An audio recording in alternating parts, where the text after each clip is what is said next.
Bom, gente, a primeira coisa que eu queria fazer aqui é me apresentar, até para que todo mundo saiba quem eu sou, né, e o que faço.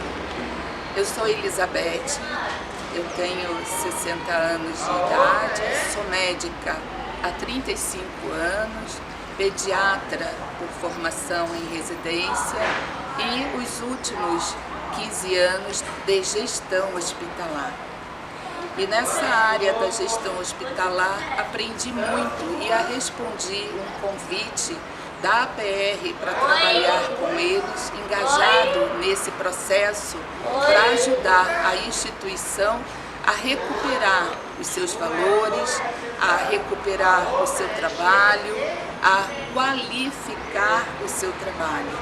E foi essa motivação que me trouxe, né? E a APR, ela me deu a oportunidade de aprender bastante com o que eu vim trazer de conhecimento para eles e do que eu estou recebendo. Eu tive poliomielite, né, a paralisia infantil, em 1956. E isso trouxe junto comigo uma experiência também, uma bagagem de vida que só aqueles que passaram pela dificuldade de uma doença que se iniciou lá na década de 50 têm. Então, a experiência da APR, junto com a minha experiência, acabou se somando, sendo uma só.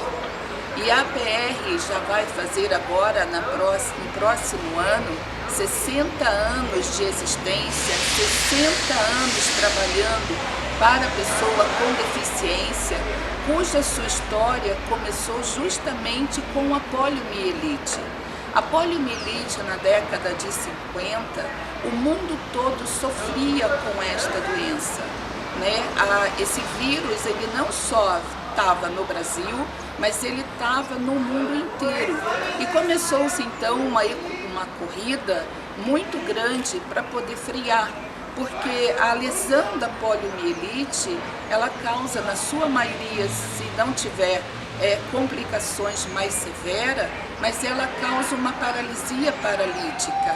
E isso faz com que várias crianças, adolescentes, na época, tivessem essa doença e manter-se com sequelas, manter-se com lesões permanentes que não iriam regredir, causando uma camada da população com deficiência e automaticamente com limitações importantes para o segmento do trabalho, de estudo, de realizações pessoais, profissionais, em toda a área, atingindo as famílias, né? E isso tinha uma dificuldade imensa de tratamento e também de restabelecer condições para que essas crianças, estas famílias tivessem apoio e a criança reabilitação. E a PR, então, ela começou a surgir. Ela surgiu daí, oferecendo, né, tratamento onde a fisioterapia, a terapia ocupacional, a natação, que hoje é a hidroterapia, e outras terapias auxiliares, como tutores, na área de locomoção também, né? Então, entre os tutores, as órteses, as próteses, e tudo isso veio como fator auxiliar, nesta época, as crianças e adolescentes que eram acometidos por esta doença. E isso fez a história da APR caminhar ao longo dos anos. Hoje ela não só atende a criança, porque graças a Deus a vacina depois na época final da década de 50 e início da década de 60 teve sucesso fundamental, né? Primeira vacina injetável com Salk, depois a vacina oral com Seib. E essa vacina, então, ela fez com que o número de pessoas com a doença diminuísse brutalmente, o que trouxe um grande benefício para toda a população, né? Vamos dizer, o mundo inteiro se beneficiou com isso de uma forma geral. E até hoje nós estamos com um número muito pequeno de pacientes, de crianças que adquirem a doença, né, já saindo para a área da erradicação da doença, mas ainda temos a doença presente dentro no nosso planeta, em alguns países, mas breve estaremos com ela extinta. Mas apesar de extinguir doenças como a poliomielite, outras doenças não foram extintas e surgem novas doenças. Agora nós temos, por exemplo, a microcefalia causada pelo Zika vírus, que também faz lesões significativas, neurológicas e importantes, que fazem com que tenha todo um apoio, que tenha que ter um apoio de reabilitação. Hoje a gente tem as doenças que são da época atual, desse século que nós nos encontramos, principalmente pós-acidente de trânsito, lesados medulares, temos amputados, temos traumatismo craniano com repercussões imensas e danos significativamente, não só para a pessoa que sofreu o acidente, como toda a estrutura da sociedade e familiar. Mas até agora a gente só falou nas doenças, nós falamos no benefício que a PR fez, que ela vem fazendo e executamos, mas não falamos na pessoa principal, que é aquele que teve, né, algum tipo de modificação na sua vida causado ou pelo acidente, causado por um vírus, causado por uma bactéria, e que fez com que ele mudasse a sua estrutura de vida toda, que fez com que a condição de vida dele tenha que ressurgir, tenha que renascer.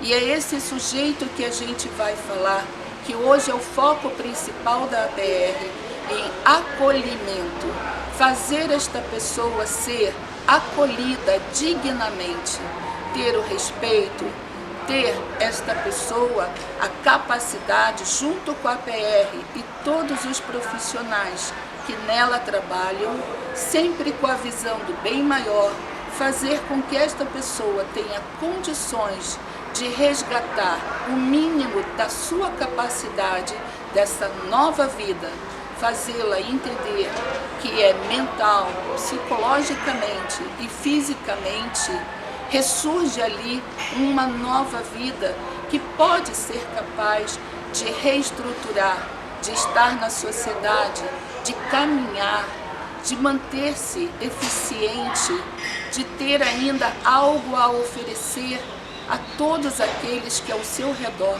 estão. Não há pessoa deficiente que não tenha algo bom a oferecer. Não tem, basta que nós da sociedade saibamos reconhecer isto nestas pessoas, saibamos valorizar, saibamos respeitar esta pessoa com dignidade, como ela merece ser respeitada. Este é o objetivo maior da APR, toda esta trajetória, nesse espaço onde nós nos encontramos, trazer estas pessoas com as suas deficiências, sejam quais elas forem, fazer resgatá-las, devolvendo a elas a dignidade, o respeito que é devido, não a pena, não sentimentos pequenos, mas sim a grandeza que esta pessoa é e que ela significa para a sociedade e para o mundo. O direito que ela tem de existir, o direito que ela tem de ser, o direito que ela tem de ser uma nova pessoa, erguer uma nova vida, estar incluída dentro desta sociedade que muitas vezes esconde, tem medo, reage de uma forma muito negativa, com medo, na verdade, de enfrentar, porque estas pessoas foram capazes de enfrentar, ressurgir, reerguer. E muitas vezes nós, ou normais, que dizemos que somos normais, não temos essa coragem de mudar. E estas pessoas tiveram a coragem de mudar. E a APR, ela apoia, ela está ao lado, ela está junto para realizar estas mudanças. quando eu era criança, né, aí eu vou fazer igual aquele artista lá em Minas, que dizia, lá em Minas, em 1900 e pouquinho, né, acontecia isso ou aquilo, mas não era em Minas, era no Rio de Janeiro, num bairro chamado Murundu, né, numa rua chamada Duas Barras, olha só, hein, não era nenhuma barra, eram duas para você carregar, né. Então, nesta época, aí eu volto lá em 1956, que era tranquilo dessa época, eu era bebezinha, então eu não lembrava muito, mas por volta já do ano de 1958, a memória já começou a ficar bem marcada pela própria doença. E era interessante porque quando eu estava com 6 anos, que já começava a ir para a escola, né, tinha uma grande dificuldade e as pessoas sempre confundiam a deficiência com a incapacidade de realizar ou de conquistar alguma coisa. Então, quando eu passava para ir para a escola, né, criança, as pessoas diziam para mim, não adianta estudar, você nunca vai ser nada, você nunca vai chegar a lugar nenhum, você tem perna doente, você mal consegue andar. E aquilo me incomodava bastante, bastante mesmo. Era um incômodo permanente que eu dizia para mim mesma, né? Eu não vou deixar isso acontecer. Eu vou ser alguma coisa, eu vou ser alguém, eu vou ter. Só que naquela época passada não existia grandes movimentos para que você se espelhasse em alguém e tentasse desejar ser alguma coisa. O deficiente era sempre visto com muita pena, como se ele fosse a vítima, e vitimizando bastante o deficiente. E também muitos acabavam nessa situação se vitimizando, vamos dizer assim. E eu fui crescendo, e eu fui crescendo, e eu fui crescendo, e fui tendo muita cirurgia, tempos em hospital, cheguei a ficar internada num hospital 9 meses seguidos por causa de uma cirurgia que não conseguia um sucesso adequado. Era um tempo de experiência de cirurgias para poliomielite. Isso foi ficando, mas eu fui superando, fui conseguindo passar. E eu dizia para mim mesma que um dia eu seria alguém e eu seria médica também. Porque eu queria tratar da saúde, mas de uma forma diferente, como as pessoas me tratavam. Eu não queria tratar exatamente igual como eu fui tratada. Eu queria tratar com uma forma mais humana, uma forma mais próxima, sem medo de pegar a doença, porque a poliomielite, apesar de ela ter o período dela de incubação da doença, passar, e depois você não ter mais o vírus, né? Conseguir imunidade, mas as pessoas tinham medo que a doença continuasse pegando. Então elas não queriam muito se aproximar de você. Elas tinham medo que aquela doença passasse, fosse passando, então havia uma certa rejeição. E eu vi que isso era possível mudar. E eu resolvi começar a mudança comigo mesma, né?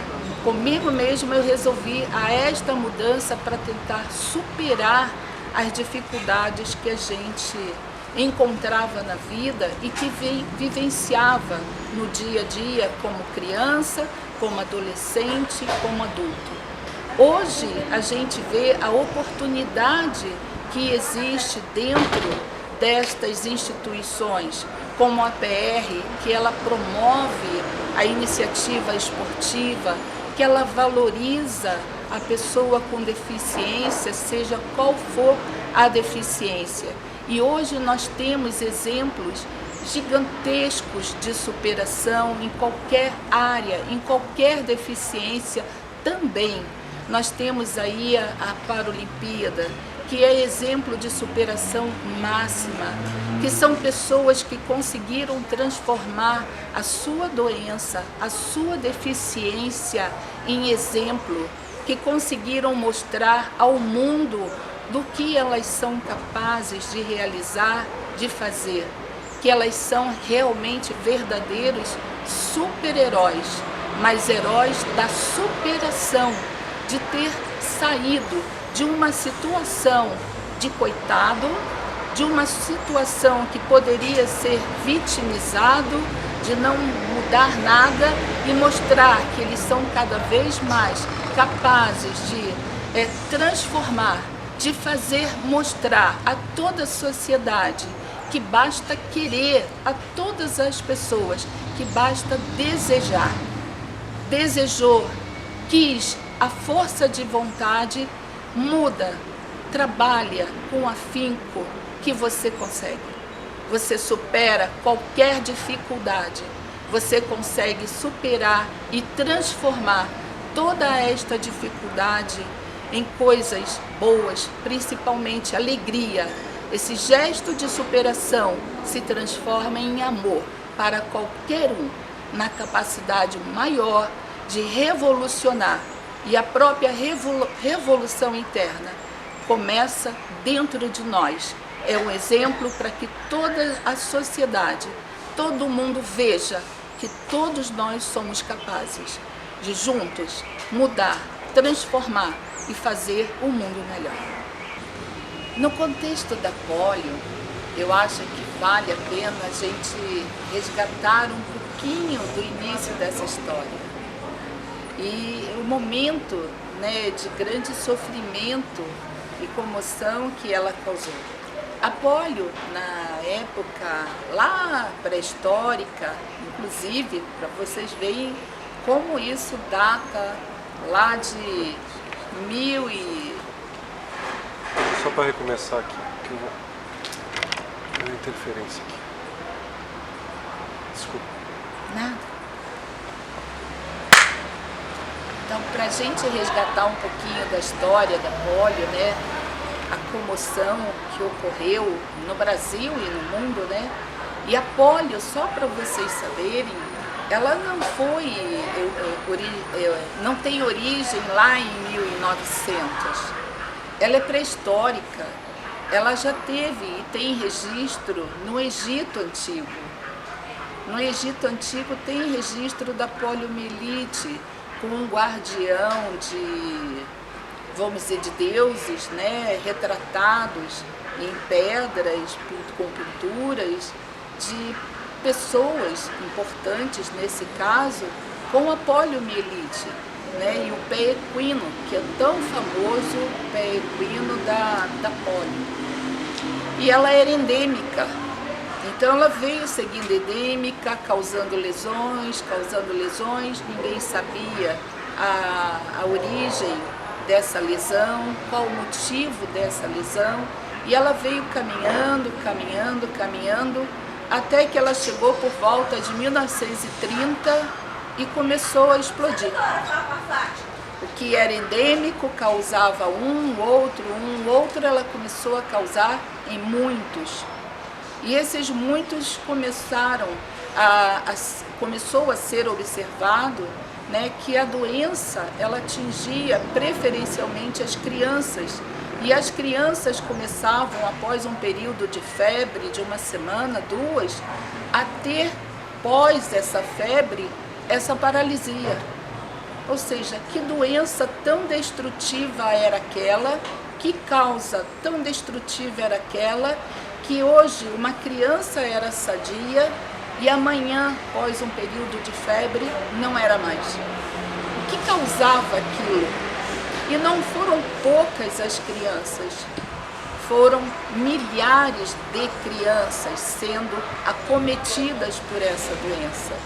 E o mundo então via as suas crianças, porque é o mundo, não era o Brasil, era o mundo, via as crianças serem acometidas por uma doença que num dia estava tudo ok, uma semana depois ela já tinha uma sequela grave, ela não andava, ou ela não se comunicava, ou ela não respirava e morria.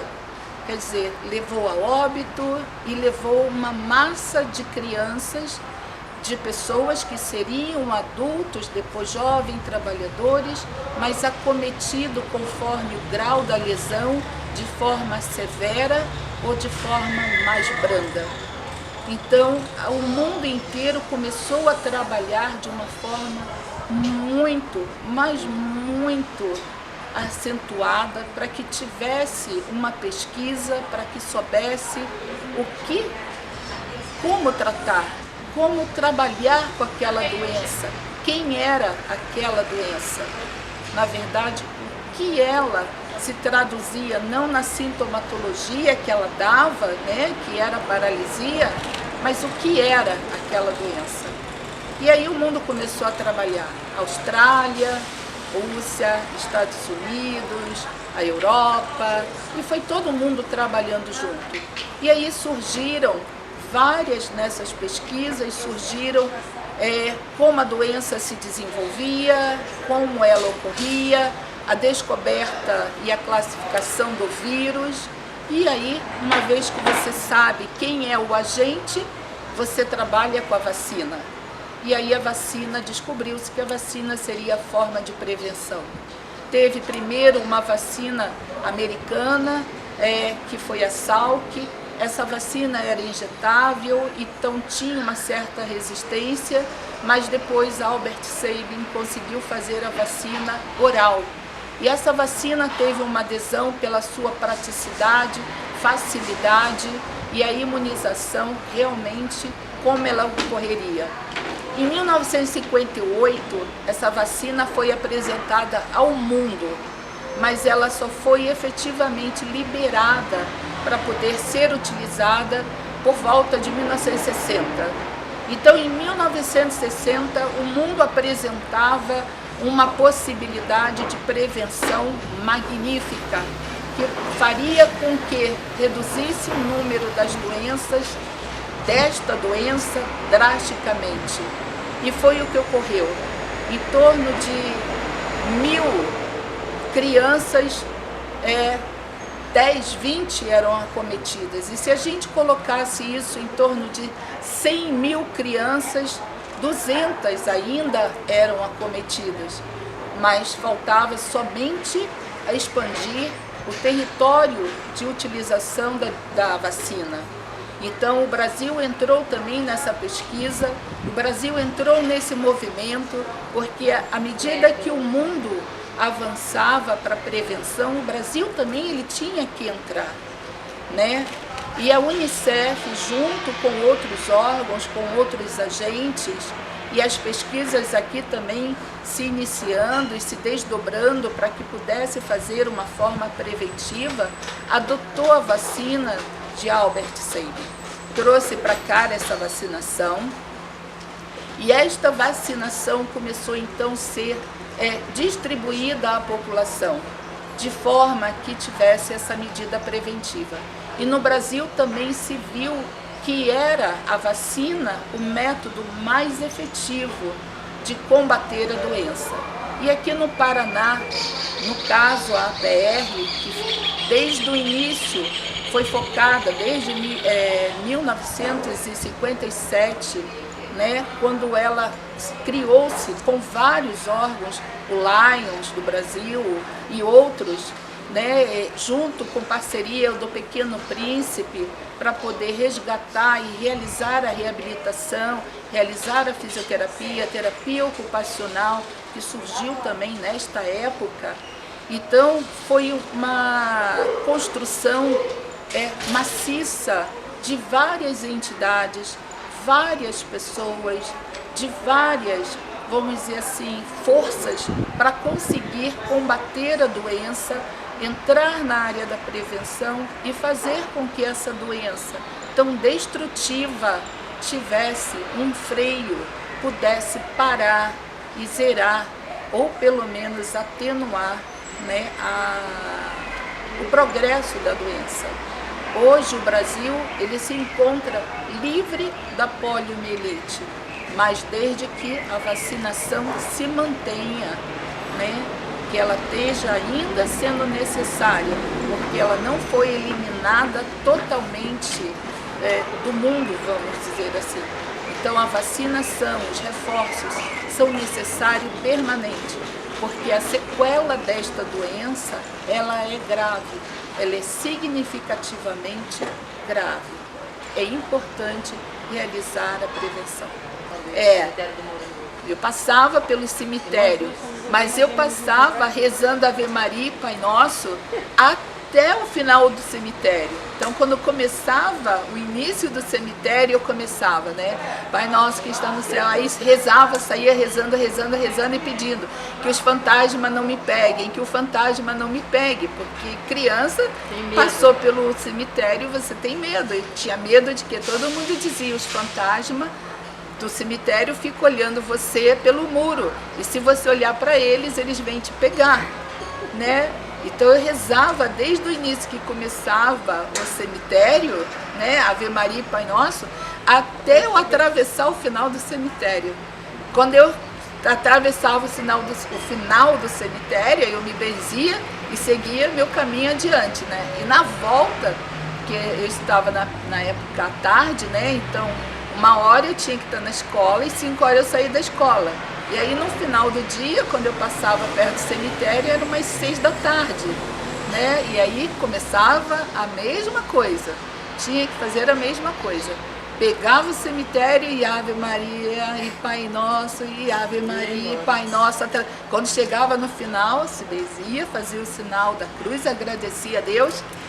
Eu costumo dizer, tá, que cada nova doença dessa que surge, e aí a gente está falando de outras que já estão presentes e chegaram, elas são verdadeiros para a gente poder visualizar de uma forma mais prática terremotos.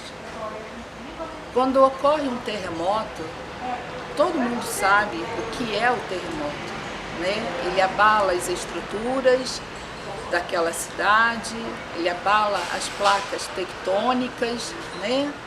Eles se chocam e aí ocorre situações que destroem, situações que fazem vítimas fatais e às vezes somente vítimas que vão levar toda aquela imagem, tragédia, perda da família de um modo geral.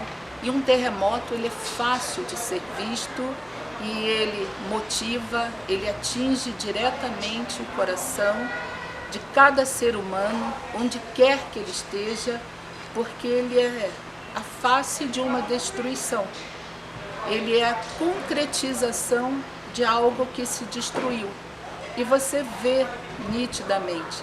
E aquilo comove você à medida que você ouve quantos milhares de pessoas morreram, fizeram a passagem, o que aconteceu, quantas sofreram, quantas crianças são resgatadas ou encontradas mortas, e aquele sofrimento ele vai direto ao coração. E automaticamente o mundo inteiro ele quer ajudar. O mundo inteiro, independente de onde seja esse mundo, essas pessoas do mundo, ele quer, de certa forma, colaborar encaminhando alimentos, roupas, apoio, orações, luz, apoiar, estando presente, resgatando, removendo pedra, removendo concreto, enviando ferramentas para poder fazer aquilo ser mais rapidamente resgatado. E assim é uma doença dessas. A poliomielite, poliovírus, a paralisia infantil, seja o nome que queira, né? Hoje é chamada ainda poliomielite. Então, ela é um terremoto. E esse terremoto ocorre de tempos em tempos, acontece um. Ela aconteceu e quando ela veio, ela não acabou somente com a casa física, a estrutura das paredes, o telhado. Ela acabou internamente. Ela destruiu a família. Ela destruiu alguém querido seu. Ela destruiu um filho, uma filha, um sobrinho, uma sobrinha, um amigo do seu filho. Ela, de uma certa forma, aquele terremoto deixou uma sequela. Seja ela psicológica, ou seja ela física, mas ela deixou essa sequela. E essas sequelas, elas são têm que ser amparadas, cuidadas, elas têm que ser protegidas, acolhidas, para conseguir traduzir o que nela tem de melhor para resgatar essa pessoa. Mas elas não pararam de acontecer. Há pouco tempo atrás, nós tivemos o vírus Ebola, e que também fez mais de 2.000 vítimas mortas. E novamente a resposta do mundo foi: volta-se todos para dar conforto, apoio, ciência, tecnologia, voluntários, médicos, roupa, comida, assistência.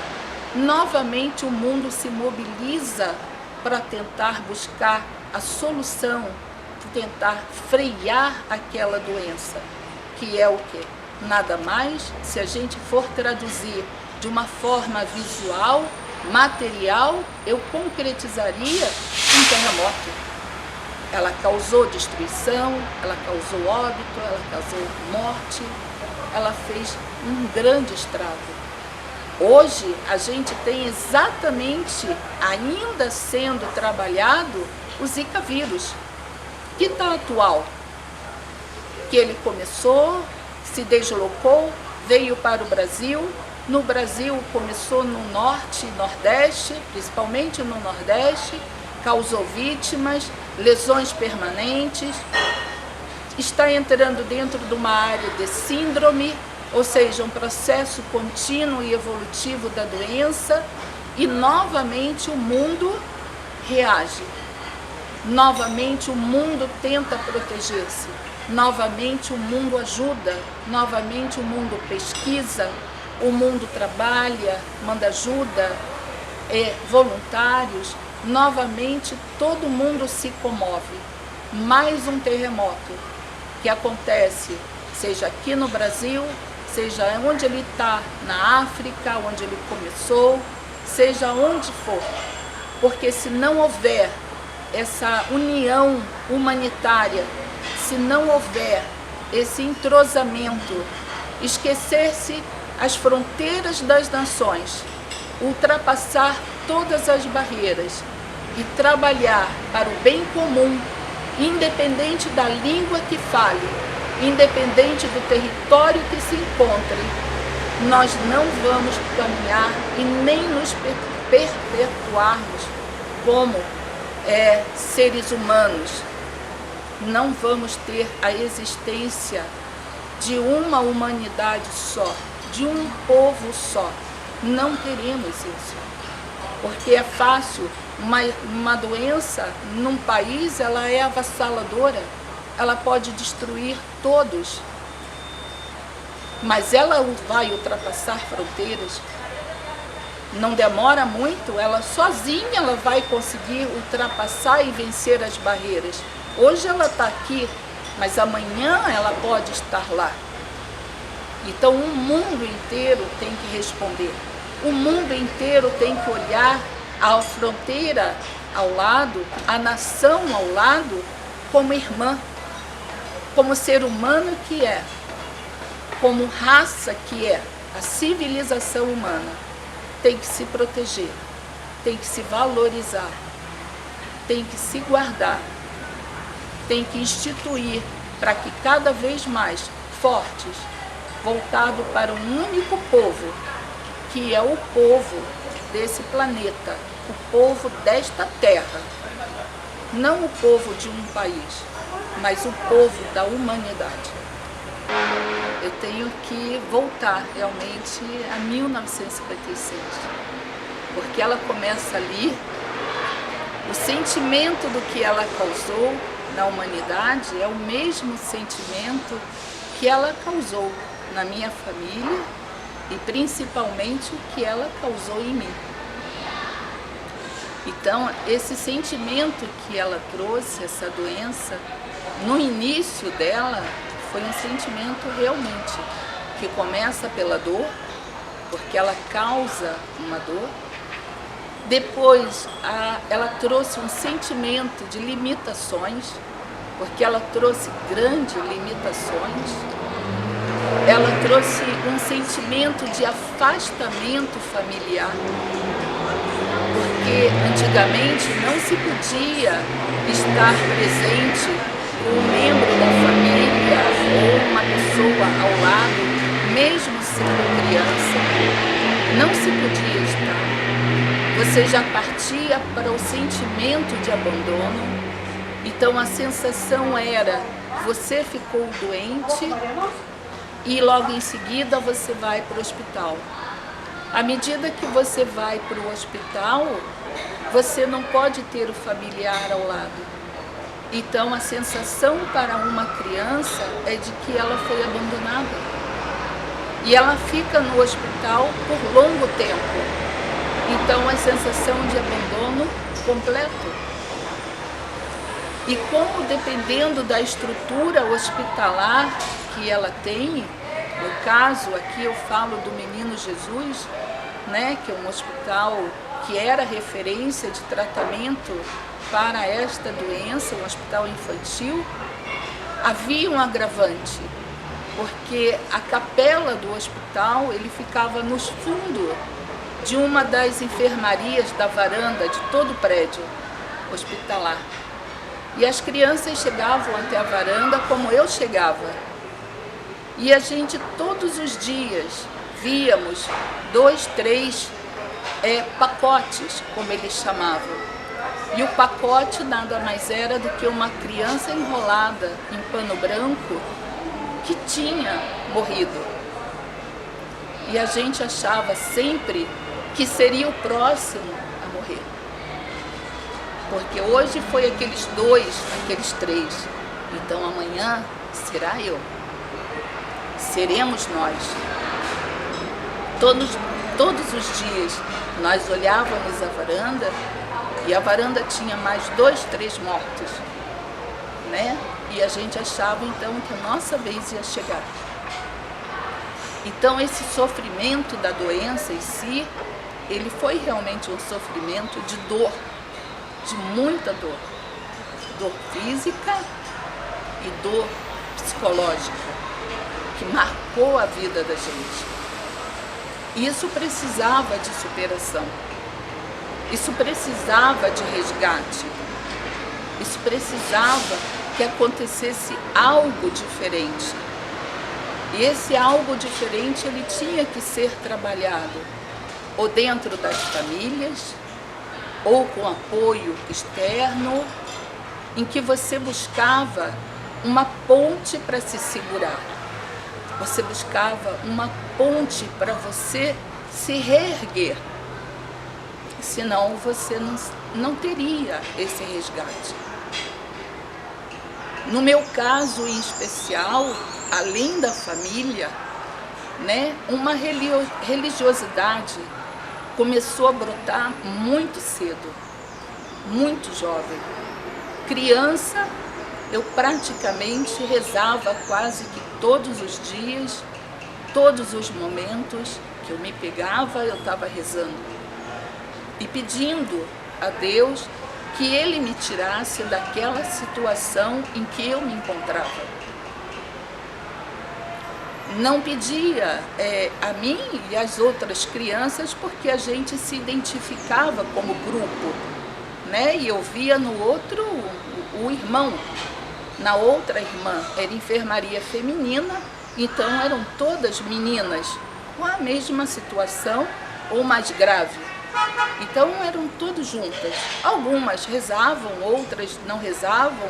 Havia revoltas, pontos de revolta, que aquela família ia ter que trabalhar muito com aquela criança para poder tirar da situação em que ela se encontrava.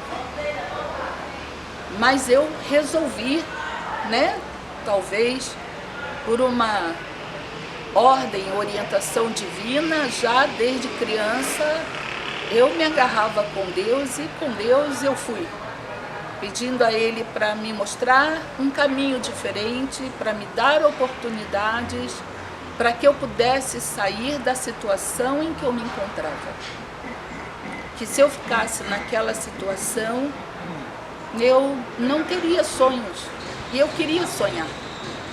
Eu queria ser criança. Eu queria brincar. Eu queria fazer coisas. Eu queria crescer.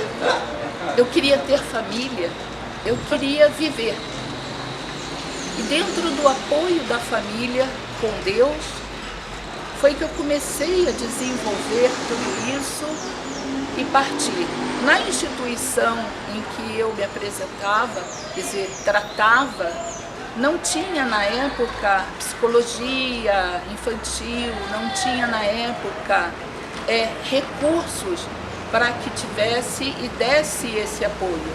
Se eu não tivesse o apoio da família para manter, incentivar, estudar, vamos buscar algo, vamos tentar, vamos, e você mesmo ter a vontade de você dizer sim, que eu quero mudar, você dizer sim, eu quero vencer. Se você não tiver esta determinação, fica muito difícil você resgatar alguém para mudar, para poder eclodir, essa pessoa ressurgir.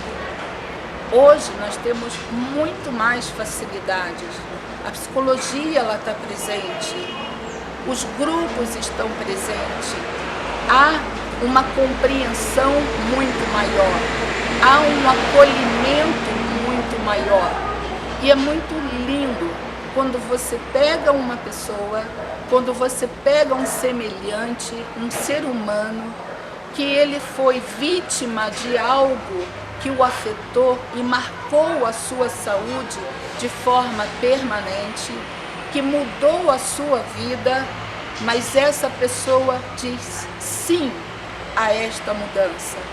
E dessa mudança ele consegue ressurgir, ele consegue mostrar, não só a ele, a família, mas ele consegue mostrar à sociedade inteira que é possível mudar, que é possível manter a alegria, que é possível trabalhar, que é possível ter filhos, que é possível realizar sonhos, que é possível construir e ter novos sonhos. É possível, mas tem que ter todo um apoio, toda uma estrutura de base para que essa evolução e essa transformação ela seja mais fácil, ela seja mais calma, não tão conturbada, para que você possa mudar. Mas é muito bonito você ver alguém que teria tudo para ser a vítima, tudo para ficar definhando num canto, amargurado.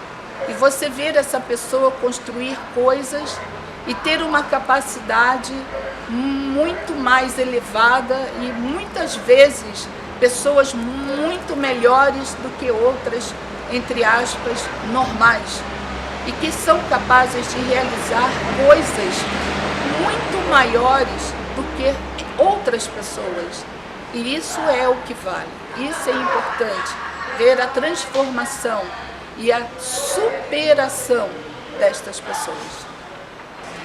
A nossa missão principal na APR, o trabalho que nós realizamos aqui, é dar possibilidades ao paciente de voltar a ter uma condição, uma capacidade de autonomia, fazer com que ele volte, enxergue a ser independente, ser resgatado, ver que existe uma vida totalmente nova, mesmo com toda a situação que ocorreu, mas uma vida nova que pode ser vivida plena e de uma forma feliz, Então esta é a missão da APR, por isso que nós estamos aqui, para fazer isso acontecer, para fazer isso de uma forma simples, de uma forma objetiva, prática, mas efetiva, fazer com que essa pessoa, mesmo que tenha tido um grave problema, que ela enxergue a vida dela transformada, mas que tenha essa capacidade de ver a alegria, de ver a felicidade nesta nova vida. Hoje nós estamos falando da poliomielite. Mas a gente não pode esquecer que a poliomielite, ela é uma entre tantas outras doenças que causam deficiência. E hoje o nosso olhar tem que ser voltado para todas essas doenças.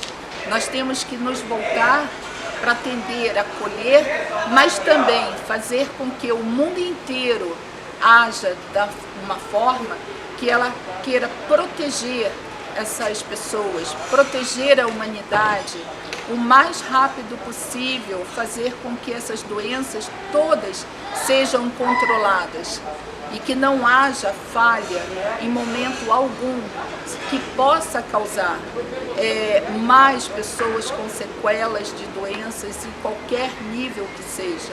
Temos que atuar no trânsito, temos que atuar nas medidas preventivas, temos que atuar no alcoolismo, no uso de drogas, temos que atuar em N fatores para que possamos dar cada vez mais condições de possibilidades de pessoas saudáveis, de pessoas plenas, né, para que possam viver as suas vidas de uma forma feliz. E aquele que foi vítima de um acidente, que foi vítima de uma doença, que possamos também resgatar essas pessoas e dar as mesmas condições dessa vida feliz. A senhora pode se apresentar de volta? Posso. Primeiramente, é um prazer estar aqui, poder falar para vocês, e eu queria me apresentar. Sou Elizabeth, sou do Rio de Janeiro, estou no Paraná, por questões de opção e amor a esta cidade. Sou médica, sou formada há 35 anos, então há 35 anos pediatra e há 15 anos também gestora hospitalar.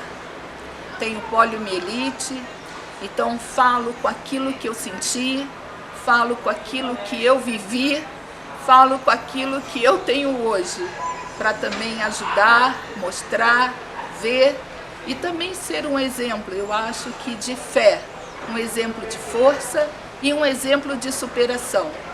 Não consegui ser um super-herói nas Paralimpíadas, porque eu acho que a época não permitia. Senão eu teria preferência pela natação, viu, gente? Os medalhistas que iam estar aí, né, sendo a líder, mas fui para a medicina. E a medicina também me ajudou bastante, me propiciou a oportunidade de ajudar muita gente e ainda me propicia podendo resgatar vidas principalmente, né? Ou se eu não consigo resgatar a vida, consigo muitas vezes resgatar a dignidade e o respeito dos pacientes. Falando um pouquinho de uma forma breve também sobre os fluxos internos de atendimento dentro da APR, né, Associação Paranaense de Reabilitação, em conjunto com o CHR, o Centro Hospitalar de Reabilitação. Então, nós vamos colocar como esse tratamento, esse atendimento se inicia. O paciente ele vem através da rede municipal, que é pactuada. Então, o município faz essa triagem, faz todo esse acolhimento, identificando o paciente nas unidades de saúde básica, encaminha para a agenda da APR, e após o encaminhamento da agenda da APR, podemos voltar? Então assim, é porque eu me perdi prestando atenção em barulhos, sabe? Começou a ficar, gente passa para lá, gente passa para cá, aí um dá até logo lá do outro lado, né? Fica assim meio. Então vamos lá. O fluxo de atendimento na Instituição Paranaense de Reabilitação, em parceria com o Hospital de Reabilitação também, ele ocorre de uma forma através da regulação da Secretaria Municipal de Saúde. A Secretaria Municipal de Saúde encaminha, então, esses pacientes que foram identificados na unidade de saúde básica, encaminha para uma agenda específica de reabilitação, de triagem para a reabilitação da APR.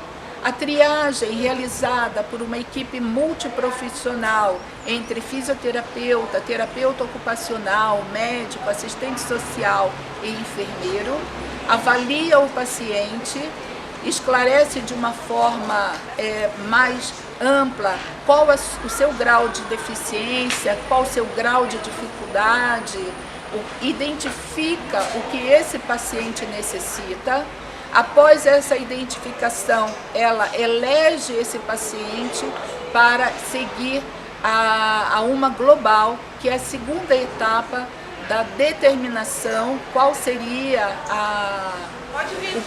o pacote terapêutico desse paciente. Na global também, que ela é multiprofissional, ela também é mais ampla do que uma triagem, ela ocorre com médico, com físio, com TO, com fono, ela ocorre com serviço social, né?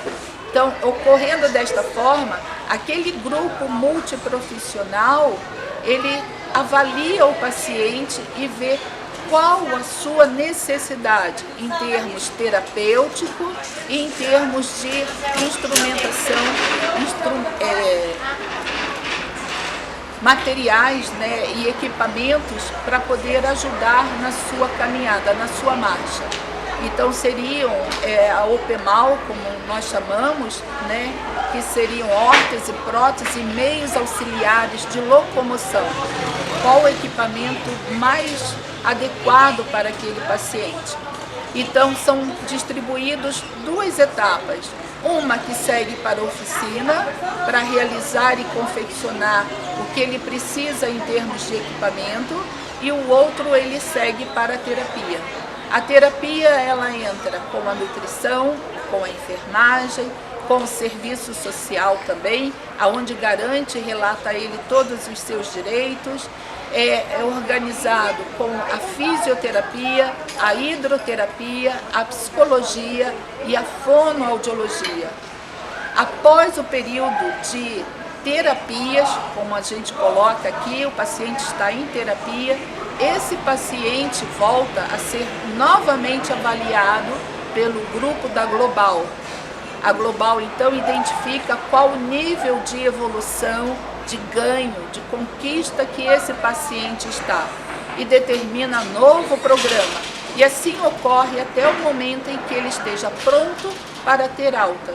Quando ele tem alta, significa que ele já conquistou toda a sua autonomia máxima para dar continuidade ao seu processo de vida normal aqui fora. E automaticamente ele passa a receber durante esse período todos os meios auxiliares da locomoção também. Então esse paciente ele sai com uma ferramenta que o auxilia na deambulação e sai com um fortalecimento físico, psíquico, para poder enfrentar uma nova etapa da vida. Temos a escola. E na escola, as crianças, né, elas têm o serviço não só de aprendizado escolar, elas têm também, como são crianças especiais e crianças que tiveram alteração do cognitivo, que são vítimas, né, sofreram algum transtorno em relação à microcefalia, paralisia cerebral e vários graus de comprometimento. Então essas crianças, elas também trazem não só dificuldades do aprendizado, deficiência mental, mas elas trazem também a alteração motora, neuromuscular, motora de um modo geral. Então essas crianças, elas têm fisioterapia dentro da escola, as crianças têm avaliação nutricional, as crianças têm avaliação psicológica, elas passam também pela terapia ocupacional, a musicoterapia e a escola propriamente dita, com pedagogia e professores que ensinam a essas crianças, alfabetizam ou dão uma maior capacidade a essas crianças de aprendizado e de interação com a sociedade e com outras crianças também. Na parte da oficina, a oficina ela só trabalha com a confecção de produtos. Esses produtos eles são desde cadeira de roda, cadeira de banho, sapatos, órteses, próteses, né? E também trabalham com as adaptações das cadeiras. Então, a oficina, mais a escola, mais o centro de reabilitação, mais o hospital, fazem esse complexo, que seria o complexo total do atendimento à pessoa com deficiência, seja ela auditiva, motora, visual, física e mental.